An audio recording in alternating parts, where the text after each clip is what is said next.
God is love. Thank you so much for joining me today in this magnificent setting that I'm sitting in right now.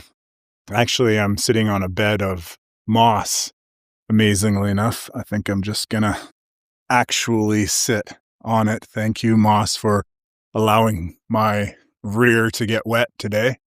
So, welcome to Shawn's Thoughts, where we talk about everything and anything that I choose to have thoughts about. And today, honestly, I don't really know what I'm going to talk about. Actually, I've made a decision that I'm going to spread my wings and fly over to Apple and Spotify, perhaps, so that, you know, the messages and the videos and the ideas and all of these things that I share with you on Shawn's Thoughts can perhaps find a larger audience. So thank you so much for sharing your attention, because your attention is what makes it possible, honestly, and allows me to perhaps share all of these insights and ideas with you today. So what we're sitting with right now is an extremely large, mammoth-sized tree trunk that's been cut off, and as time went by, it's created a lot of cover for other animals. You can kind of see a little cave-like area on the right-hand side, and there's actually even other trees of the exact same species, and perhaps even this tree itself. I've often seen, when I'm going through the forest, trees growing or continuing to grow even though they have fallen. Means the tree itself perhaps has been cut or broken and fallen, and yet the tree sometimes finds a way to continue growing. And that's a really great lead into talking about the human spirit. We always, as Homo sapiens, find a way to push through, to discover alternative routes when it appears there's obstacles or fortifications that perhaps at the time seem overpowering or somehow blocking us. We often, when we put our heads to it and our hearts into it, we find ways to overcome those obstacles. And to be honest, right now, the world is facing so many different obstacles, and yet I have complete, utter faith in us that we will push through, that we will find the way to overcome those obstacles, to rise and be stronger than we've ever been before. Honestly, the way that I look at challenges or problems, as some people would say, is as a challenge, as a trial, perhaps, that should I take on that trial, I'll have the ability to overcome it and be stronger. I've just recently watched an episode of this show called A Knight of the Seven Kingdoms. And in there, at the end, or in the 6th episode at least, there's a fight between 7 knights against 7 other knights. And interestingly enough, although this fight essentially is to the death of one side, or to at least the persecuted person on one side, the actual fight itself could result in the death of those individuals fighting there. And yet so many of them see the fight, or were depicted in the show, as that this fight was essentially something that would invigorate or add to their honor. It would be something that they could tell should they survive it, of course. And at the end of this particular battle, I'll spoil it for you because most of you probably won't watch it. I won't ever watch it again, I doubt. Anyways, there are 2 people on one side who do fall. And yet the survivors all look at it as a success, in the sense that they maybe overcame the obstacles, the fear, the reasons for being there, and simply went through the process and came out, well, most of them, on the other side. And so, that's a really good example of a very diverse and very old, perhaps, way of perceiving perspective. But yet, it's not necessarily, I could say, old. It's perhaps, now that I think about it, see, I live in my world and you live in your world. So the way that we perceive things is completely different. See, some people might look at this tree right now and they might see it was a large amount of wood that was used to build homes. This area has been deforested I don't know how many times, but at least sometime in the last 70, 80 years. And what you see here is the remnants of that forest. So you can imagine an entire forest of trees like this, and yet on occasion, these stumps, for whatever reason, were left here to add to the forest, to perhaps to act as landmarks, essentially, remembrances or memories of a forest that no longer exists. But it opens us up to the perspective that the world that perhaps we see, all these other trees, and there's hundreds and thousands of these similar sized trees are all around this particular stump and across this whole mountain range. Actually, I just finished recording a Do No Thing video where I flew my drone over the tops of many of these trees, and all of these trees are about the same age. Supposedly in this area that I lived, there was a man named Haney, and he came to this area. The actual center of Maple Ridge is named after him, and he helped with a lot of the deforestation that we now look upon.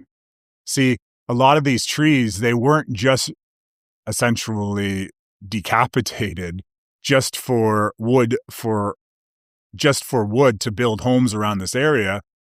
My province has become world renowned, you could say, for logging and timber. So often the trees would grow here and then they would actually be cut down and then replanted just so they could grow again and be cut down again. And that's definitely a case in point when we look at this project near the UBC Malcolm research area, where they actually have research stations put up where they're essentially looking at how the trees regrow at different stages of their lives. And I essentially believe that has a large part to do with, capitalism and making money off of farming trees in a sense. Nonetheless, thank you for sharing your attention with me and my perspective. I'm just grounding myself as I sit here on this wet fern bed. This is actually pretty comfortable when I think about it. And if it wasn't so wet here, I could lie down and go to sleep perhaps. So as I was saying before, I'm planning on spreading my wings and moving to Apple Podcasts as well as Spotify perhaps. Right now I'm on Rumble and YouTube, and yet I often find that a large amount of my videos, they seem to be suppressed. I seem to have done everything and anything that I can do in order to perhaps meet the algorithm where the algorithm wants me to be, meaning that I've recently learned how to insert very SEO tags within my videos and correct hashtags and in-depth descriptions, and even revamped my thumbnails so that when people are searching, they can even see what the title of the image is, or so they can see what the title of the video is by just simply looking at the thumbnail. And yet there are videos on my channel. Actually, one video, in fact, on Rumble has been there for almost a half a year, and it actually had 0 views and 0 impressions. And often I'll find that when I release a video, there won't be any impressions within the first hour, even if I put the video up 2 days as instructed by different YouTube channels, 2 days prior to it coming out. I was told that if I put the video up 2 days in advance and I put all the metadata and everything in there, that YouTube would have a chance to essentially, put the video out, put the images and the impressions out in order to get the audience. And yet I often find that although I have 13,000 subscribers, actually 13,313 at the last check when I was looking this morning, and yet my videos will often only get 20 views. You can go back to the first audio of my Sean's Thoughts podcast and listen to my ideas about all that. But nonetheless, I enjoy talking, I enjoy walking, and I enjoy hiking, and I definitely enjoy sharing all of this beautiful nature with all of you. So thank you. Just taking a moment of peace because I recognize that I'm speaking very fast, and yet this is a great opportunity just for me to slow down and, do no thing. So what else am I looking at right now? Lots of ferns, lots of big, big boulders. Actually, I was going to do this video recording a rather large boulder, even twice or three times the size of this trunk that's located 2-3 meters away. And yet the camera kept falling. So I looked up suddenly and I saw this trunk that I hadn't seen before. I've taken a lot of videos. And I'm going to link a video right now. Don't worry about listening it until the end, but you'll find it in the description. And this video showcases several of the very large trunks of this particular forest. And the forest that I'm sitting in today is Golden Ears Provincial Park in British Columbia, Canada. It's one of the most amazing, and I'll underline the word amazing, parks that exists in Western British Columbia, I believe, because it's well known and well kept up by the park rangers, because there are probably at least, a few 100,000 people that come here every year, and they have to transverse a rather large dirt road and even a makeshift or an older logging bridge, and then hike they have to hike several kilometers in to find this area called Gold Creek Falls, I believe. And it's an amazing, beautiful falls. I have another Do No Thing video that I did early on in my series. And yeah, it's just a very beautiful, beautiful park, beautiful area to sit, especially when it's sunny. Right now, actually, it's very overcasted. It's almost going to rain. And yet I'm still sitting here creating this audio because, well, I felt called to. I have several different episodes of Shawn's Thoughts coming up soon that gonna definitely talk on or speak on a lot of different topics. But yet, I think in this one, we started off talking about all the different things that are going on in the world right now. And yet I'm sitting here in the middle of a forest talking to you here. So it's important that we take time to relax and detach from what's happening in the world, that we focus on all of the beautiful, wonderful things that sometimes we take for granted. One of the times where I find most rewarding to, you can say, meditate is when I'm washing dishes. I find just focusing on washing dishes to take me away from whatever it is that my mind wants to chatter about. And actually, I've often talked about this book called The Untethered Soul by Michael A. Singer, and it talks about this voice in our head that's always chattering away. And when I'm sitting out in nature, or even when I'm washing dishes, or when I was younger, I would essentially lawn the grass. I would cut the grass with the lawnmower, and I would find that my mind would essentially calm down, slow down, and I'd feel more presence, more relaxation from taking on these menial tasks, doing things with presence, rather than falling into routine and essentially program of what I'm doing. It's kind of like the idea of autopilot when you're driving. Have you ever noticed that sometimes when you're driving, you suddenly come to with something, maybe something catches your eyes and you realize, where did the last 10 minutes go? It's very similar to that movie Click with Adam Sandler, when he has this remote control and he's able to fast forward through different parts of his life that he considers unimportant, or by the end of the movie, the actual movie itself, or you can say the Matrix or the remote control, however you want to look at it, deems that these parts of his life are unnecessary. So he essentially speeds through them on fast forward, kind of like visualizing or being there, but essentially being in a state of, well, a state of sleeping almost. And perhaps that's how we have experienced life. And perhaps that's how the Matrix utilizes this density of love and fear to create this time that we're existing in, to give us the illusion of a density that we are moving forwards and backwards. Well, not backwards per se, but that we are moving forward, that there's an element of forward momentum and progression. And that in order to get us to move forward, they have to give us carrots.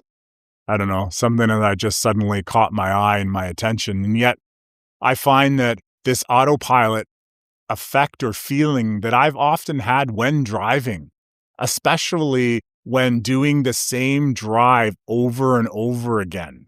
I lived in a city that I once had to drive across a bridge. And when I first started driving across the bridge to go to work, it was a toll bridge. And on the toll bridge, not as many people wanted to pay the toll. So they would go quite far around in order to utilize a different bridge. And then when the tolls came down, well, it got a lot more busy. And I often watched, well, for the short time that I continued working at the place that I was working with, because I wasn't having that sitting in traffic, waiting to get on a bridge, waiting on the bridge, waiting to get off the bridge. I'm planning on perhaps doing videos where I showcase rush hour. And yeah, those will be upcoming because I think that's a really cool idea to see rush hour from above rather than from the perspective of behind the wheel. And anyways, going back to going back and forth between that.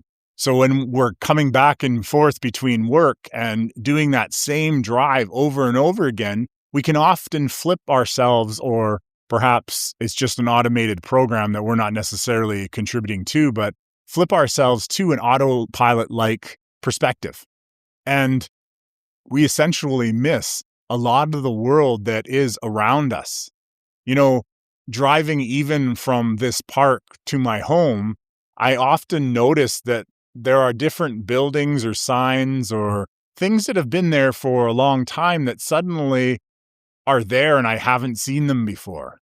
In fact, there was one gas station that it was a completely different gas station, I felt, or there was something largely and dramatically different about the whole gas station one time when I was driving by. And I had driven by this area dozens, if not hundreds of times. And so we can often find ourselves on autopilot. And then there's, of course, what it was explained in the GIA report that sometimes there's overlays that are added onto our matrix after, or perhaps we're flipping timelines and moving from one to another. And well, this is supposedly coming to an end. I still sometimes experience these, what I'll call glitches in the matrix. And it's nice to sit out here and to ground myself to Mother Earth and take some deep, calming breaths. I often wonder what the world looked like when this tree was reaching for the sun. I've learned an awful lot about how perhaps our planet had experienced somewhat of a smaller sized reset, not like the one that, the Noah's flood was, but a smaller reset where the world shifted and things happened and people moved around and got repopulated here or there. And perhaps that's what happened in British Columbia. I definitely know that our history is not what we've been led to believe. Just the evidence of the mud floods that we find all throughout the world and the really interesting architecture and such show us that there's definitely something that has been concealed and that perhaps is essentially waiting to be revealed. I once was reading this book, and it was by a woman named Sarah, and in there she talked about the pyramids having this major, big underground library of information that would only be revealed when we were ready. And I feel that as we move on, a large portion, or at least a portion of the Homo sapiens on our planet, we're preparing to be ready.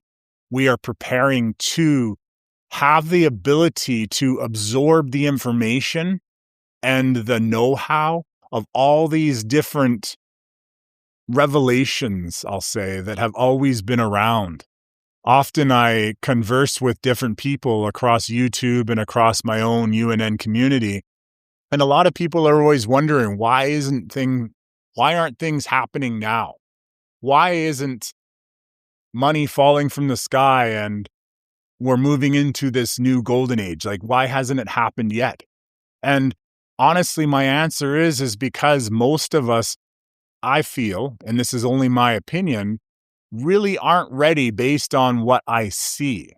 And that's only based on what I see. When we're spending our energy and our attention on worrying if so-and-so is going to get it or is going to hang in the town square for the crimes that he did, if we're holding on to those tethers, those lower vibrational anchors, then how is it that we could rise above all of the trees and above the landscape and above everything that we wish to perhaps escape from? How is it that we're going to do that when we're tied to the ground, to these thoughts and feelings and emotions and expectations of what should be? So, leaving you with that, I'm going to conclude now and thank you so much for sharing your time with me. It's of the utmost importance. I truly do believe that we unify and we essentially come together with our thoughts, with our love, that we clean the connections of love that we all have with us so that we can essentially fortify and strengthen the connections we have between us. I recently did 2 videos of as I've spoken about before, and I gave praise to Bangladesh and India for being 2 of my non-speaking largest viewers in this experience that I'm creating on YouTube and Rumble now. And so once again, thank you to those people, because although English for many countries is a second language, you know, how many people go out there and spend time and energy listening to me talk in my language? Now, YouTube, at least in my country, does have subtitles, and I try to put subtitles up when I can. Yet, how many of us sit there and listen to audios that are recorded in a language that we can't or have yet to understand? I've often listened to foreign music, whether it was Mandarin or Chinese or Japanese. I mean, Mandarin Chinese or Japanese or Spanish. I've often listened to even Russian and Korean as well. And I've listened to their music, and although I cannot understand much of the lyrics, I often truly appreciate the energy and the feeling that their lyrics and their songs essentially add to who I am, to add to my field. So, yeah, thank you so much, whatever language you're listening to. And I highly encourage you, as I always do, comment. Self-reflection honestly comes through comments. And not only that, recently, as I've mentioned, YouTube has changed their algorithm. So they claim that they'll be more willing to show videos, or more importantly, help videos find their audience. So perhaps just by you commenting in the comments on this video after you've watched the full thing or half of it, whatever, leave something that reflects or contributes. And perhaps that can be the one thing that leads someone else to their own awakening. For we are all the ripple. And essentially, that's all our job, that although we are all on our own journey, having our own experience, I definitely align with that sentiment. We are all here together, having this experience together. Yes, many different versions, many ulterior or alternative paths or timelines, or however you want to look at it, yet we're all contributing to this experience together. And so only together can we unite. So thank you, so much love, and I'm just going to let the video run for 30 seconds.